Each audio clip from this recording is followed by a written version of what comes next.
Suffering is not the last word. Joy comes in the morning. This is a righteous cause, and I have always believed that unearned suffering is redemptive. Be no more crying, be no more sickness, be no more death, but you're gonna find joy, eternal joy. Joy to the world, the Lord has come. The depths of that has no end. The joy of that has no end.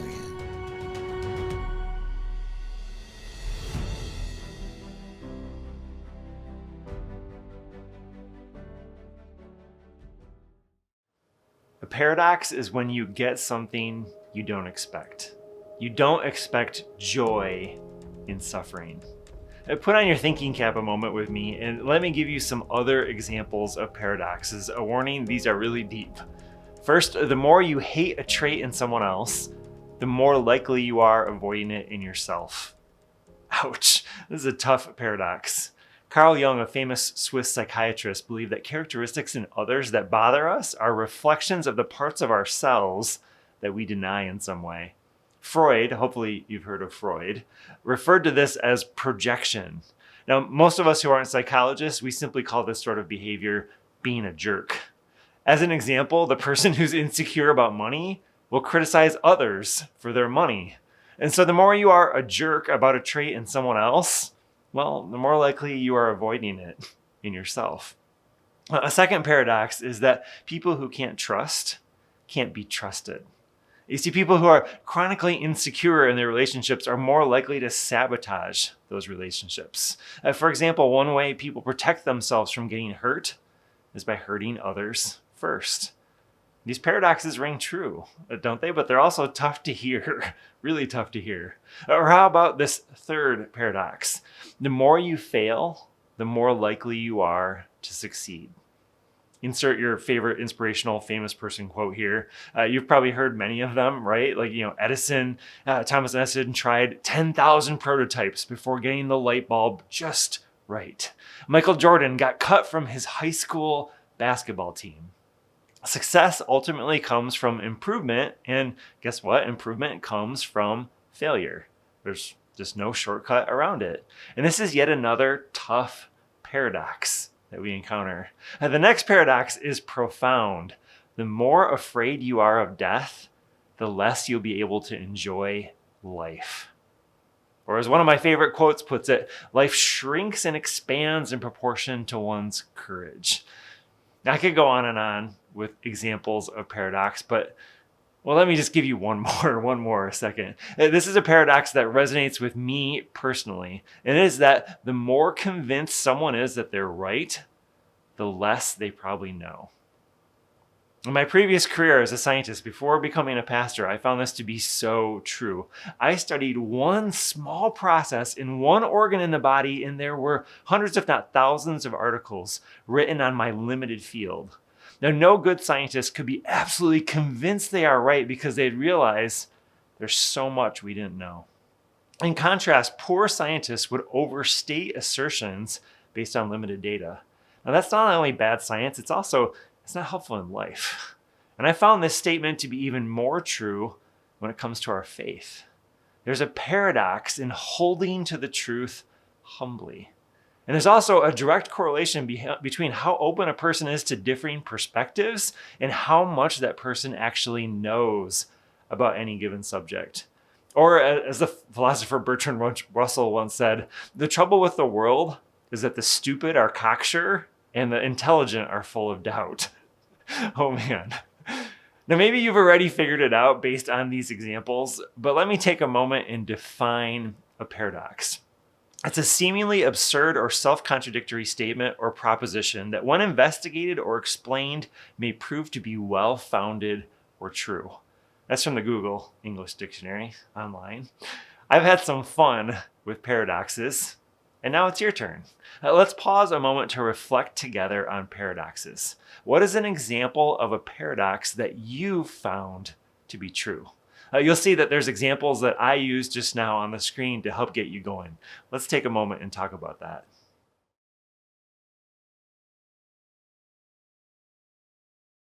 Today we're continuing in our series, Count It All Joy, based on the book of that name by John Perkins. We're wrestling in this series with the problem of suffering, and we're looking to the wisdom of the Bible and of John Perkins' perspective on the Bible to help us navigate this problem of suffering. Now, John Perkins is old, like over 90 plus years old, and he's experienced a lot of suffering in his lifetime. And I think what John Perkins has to say comes from his personal experiences. So we're taking a closer look at John Perkins' life during this series through our Lunch and Learn sessions at each respective campus of Sycamore Creek. The Lunch and Learn for today is actually in Potterville. You should come join us at around noon. Dr. Perkins' life is incredible, and his experience of suffering is profound. And so today I'm going to learn along with you from Dr. Perkins. And my goal is to get out of the way so that I can let John Perkins' experience and wisdom speak to us today about suffering. We've talked in this series about two types of suffering: the suffering that chooses you and when you choose suffering. Now, in the suffering that he's experienced during his 90 plus years of life, John Perkins finds a paradox. A paradox is when you get something you don't expect joy in suffering. Now, this paradox of finding joy in suffering, it's not new. Now, John Perkins points us to this paradoxical truth found in the New Testament in James' letter. Dear brothers and sisters, when troubles of any kind come your way, consider an opportunity for great joy. For you know that when your faith is tested, your endurance has a chance to grow. So let it grow. For when your endurance is fully developed, you will be perfect and complete, needing nothing. If James, the writer of this New Testament letter, is correct, then it's possible to have genuine joy, pure joy, even when we are dealing with some super hard stuff. So we've made it today to the paradox of this series, and I hope to find joy together today in suffering. Now, let me remind you of the context for James' letter. Most of James' readers had been forced from their homes because of religious persecution. They were suffering from extreme poverty. And James encouraged them by reminding them that while God didn't cause their struggles, God was using their struggles to test their faith and to produce something glorious. Now, James acknowledged the depth and the pain of the struggle while also reframing what's going on. He writes, "For you know that when your faith is tested." Now, when James writes tested, he's pointing us to a process where gold and silver were refined or made pure. And unless you've heard this biblical example before, you probably have no clue what James is writing about. I certainly wouldn't. And in James' day, raw gold or silver that had been mined from the ground was placed into a refiner's fire. And the heat from the hot fire would melt the gold and the silver into a liquid. And the impurities that were present in the gold or the silver sample, they would rise to the surface and they could be burned off. And what was left was pure gold or pure silver, much purer than before the refining. And a refiner could put the silver back into the fire again and again until they were able to see their reflection in it. It's a pretty slick process, isn't it? So I looked up what happens today with refining silver. And the heating up of ore is still part of that process today. Now, we've added some other chemical additions and variations on that process of purifying silver, but the basic process of heating ore to remove impurities is still something you can do, and the scientist in me finds that fascinating. Now, this refinement is what suffering does for each of us. Suffering puts us into the refiner's fire so that we can come out looking a little bit more like the one who's pure. And maybe refining us is one of the ways that God can redeem our suffering. Now, this is more than just removing some faulty character traits or a self-improvement project through suffering. In this refining, there's a way that we get to know God through our suffering. We become refined as we draw closer to God in suffering. And that knowing God, that's priceless. One might say that's more precious than refined gold or silver. The knowledge of God is what God offers to each of us as we suffer, and that's part of the refinement. What John Perkins and what James both know is that there is no greater joy than knowing God and being close to God. The joy of refinement through suffering is knowing God. I love how John Perkins finds comfort and joy in this reality of knowing God through suffering. Now, Perkins references a story in his book that illustrates this paradox of suffering. A man visited an orange grove where an irrigation pump had broken down. And the season was unusually dry and some of the trees were beginning to die for lack of water.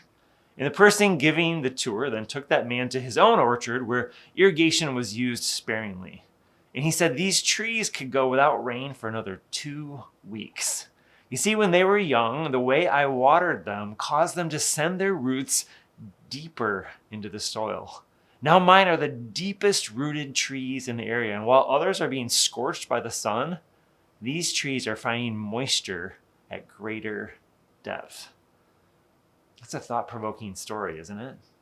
Now, I have no idea if it's true, and it's probably not. It's probably not good practice for managing your orchard. I don't know how they were doing that. But clearly the idea that we're meant to get from this story, true or not, is that suffering can drive us deeper into God. Whatever we take from the orchard story, it's true for trees and for grass that how they are watered impacts the depth of their roots. And when it comes to suffering, suffering can give us deep, deep roots in the reservoir of God's love for us, deep into the sufficiency of God. We started this series by noting that God can be enough. Each time when we suffer, we have an opportunity, a chance to develop our roots into the enoughness of God. Until eventually, we become like the tree that David wrote about in Psalm 1. They're like trees planted along the riverbank, bearing fruit each season. Their leaves never wither, and they prosper in all they do. Not only are we strengthened in our roots of the knowledge of God through suffering, but we also use these deep roots to produce fruit that shelters, that nourishes, and that encourages others. There is nothing that compares with knowing God with a faith that is unshakable. And John Perkins has found that God can redeem our suffering. God can make something good come from it. We can find joy in the morning while suffering. But it takes time. Just as we don't fully know another person quickly, but over time, it takes time to know God with a faith that is unshakable. It takes time to develop our roots. And well, maybe that's why I'm learning today, along with you, from John Perkins. See, I've suffered. I've grown my roots into God's love, but I have a long ways to go to be like John Perkins, who's literally more than twice my age. God uses our suffering, both in our own lives and in the lives of those who are watching us, in deciding if it's worth it or not to suffer for Jesus. You see, knowing God through suffering is a gift, and it's a gift not just for you, it's a gift that we can share with other people. Today we're learning and thinking and wrestling because of the gift that John Perkins has given us by sharing his experiences. Thank you, God, that John Perkins has an unshakable faith in God that he wants to share with us today. Let's pause for another chat question. At times we notice the benefits to ourselves or others that can come from difficulty. Have you ever experienced that? Here's our question. When have you had an experience or difficulty that produced a benefit to you or others? Let's take a moment and let's talk about that.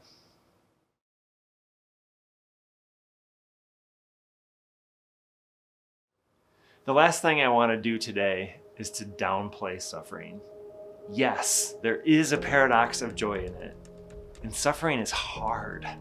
It's suffering. It's not easy. And in part, it's hard because suffering changes us. When we undergo the refinement of suffering, there's a part of us that is lost during suffering. So something of ourselves dies. And when you go through a really difficult experience, you'll not be the same as before that experience. You won't. And yet, the changes that take place through suffering are where God can place a new calling and a new purpose in our lives. You see, suffering not only causes loss, suffering also sensitizes us to things we didn't know about before. Suffering changes our perspective, but we cannot unhear what we have heard. We cannot unsee what we have seen. There's an opportunity for something new that is available to each of us through suffering, if only we will grasp it. Now, John Perkins notes that the first generation of our people who came out of slavery were responsible for the greatest growth of Black churches and Black colleges that this nation has ever known. They had experienced such deep suffering, and God had birthed from their struggles a burning passion for God and for learning. I'm going to let us sit a moment with that quote. The suffering of slavery is unimaginable to most of us today. Slavery was horrific. And the toll that it took on every aspect of a person's being, the toll that it took on our culture, we're still plumbing the depths today of that damage. And yet, when considering that first generation of people who came out of slavery, Perkins asks us, if freed slaves could accomplish so much with so little, how much more should we be accountable for today? Wow, that's a question for us today. And wow, that's a challenge for us today. How much more should we be accountable for today? This is what suffering does. It reshapes us. It points us in a different direction, and it positions us to be used in new ways for God's glory. Now, whether suffering has chosen us or whether we have chosen suffering, God can redeem it. And when God does, to God be the glory.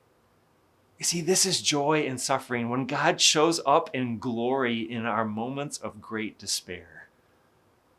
What James knows and what John Perkins knows and what I want us to know today is that God is alive. God is real. And God can be that real in our souls. And that's joy. We can have suffering all around us. We can have conflict all around us. And when we know God, we can have peace and joy. Now, one of my favorite images is of a man standing outside a lighthouse in the midst of a huge storm. In the age of artificial intelligence and fake images, I was curious, is this image actually real? And it is. It is. I looked it up on Snopes. Now, there are some French words here, and so I want to apologize. I'm probably going to totally slaughter these French words and their pronunciations. But according to Snopes, this image was captured by a photographer whose name is Jean Gouchard, probably slaughtered that, but from a helicopter on December 21, 1989. Now, the name of the lighthouse is La Jument, and it's located off the Brittany coast in France, and it was built between 1904 and 1911. And the picture was named in French, Phare dans le Temps, La Jument, which means lighthouse in a storm at La Jument. I don't even know.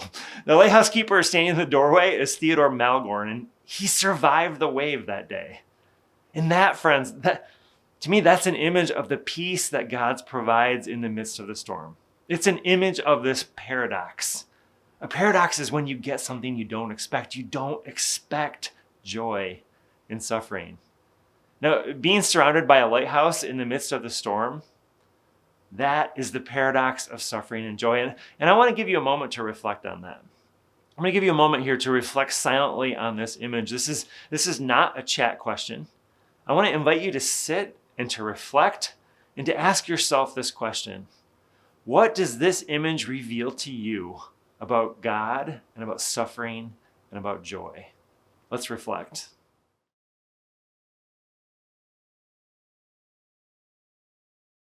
Suffering is an opportunity to know God.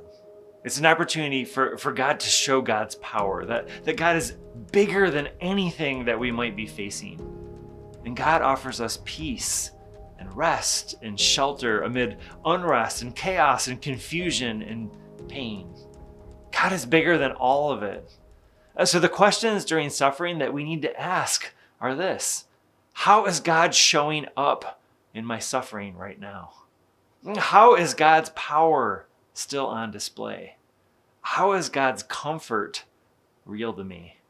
You see, whether you have joy or not in your suffering will be determined by the extent to which you know and trust in God's faithfulness and goodness. We're not limited by what we can do or by who we know. We're limited by the extent to which we know God amid suffering. And the good news is that this is something that we can grow in. This is something that we can develop. And we know this because John Perkins has done it.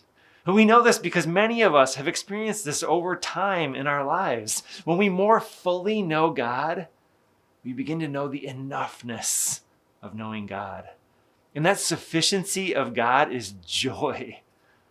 So I'm learning today along with you from John Perkins, and I'm learning today along with you from James. And well, maybe I'm right there with you today and having what I would call joy light in the midst of suffering. I kind of get this, but not with the fullness or the richness that John Perkins describes. You see, there is a joy heavy in the midst of suffering that we are working together toward. This is a moving toward God again and again when we encounter difficulty. Now, one of the other people who got this joy heavy was the Apostle Paul, an early missionary of Jesus, who put it really well. He said, "So now I am glad to boast about my weaknesses, so that the power of Christ can work through me. That's why I take pleasure in my weaknesses and in the insults, hardships, persecutions, and troubles that I suffer for Christ. For when I am weak, then I am strong." You see, God can redeem our suffering. God can claim our suffering for God's purposes. God can use the things that set us apart and that make us unique in order to prepare us for the work that God intends for us to do. And especially God can use the ways in which we're broken. God can use the ways in which we are broken to tenderize our hearts for others who are suffering like we are. God can use the ways in which we are broken to help us to depend on God. And John Perkins, while he was writing this book, Count It All Joy, he began a course of treatments for cancer that will likely extend to the end of his life. When he was writing, he was 93 years old. And John writes about how he and his wife, Vera May, see cancer as the last fight of their lives. You see, Vera May has lost her vision, her ability to walk. And at the time of Perkins writing this book, she had just had a toe amputated. And through it all, John and Vera May hold on to their joy. Wow. Because it's the joy of the Lord, because it's the joy of friends and family, because it's the joy of the church, and they're rejoicing in all of this. A paradox is when you get something you don't expect joy in suffering. What John Perkins concludes is that only God can put suffering together with joy and make it make sense. He's found that there's a deep, deep kind of intimacy with God that he had not achieved until now. With all the suffering that he had experienced in his life, I find that striking. Perkins finds that it took cancer for him to be able to feel God's favor and God's pleasure. And in that, he's found great joy unspeakable, the joy heavy that we're all longing for. It's joy in the morning, and it's possible because John Perkins lets us know about it. It's a joy of knowing God deeply, and it's available to all of us. Now, this joy hasn't erased the reality of his pain.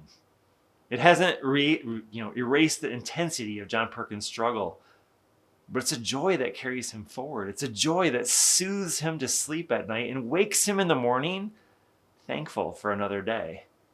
And John keeps serving God, sometimes through tears, sometimes through the anguish of his heart. There's a gospel hymn that was written in the 1970s, and it says, "I don't feel no ways tired."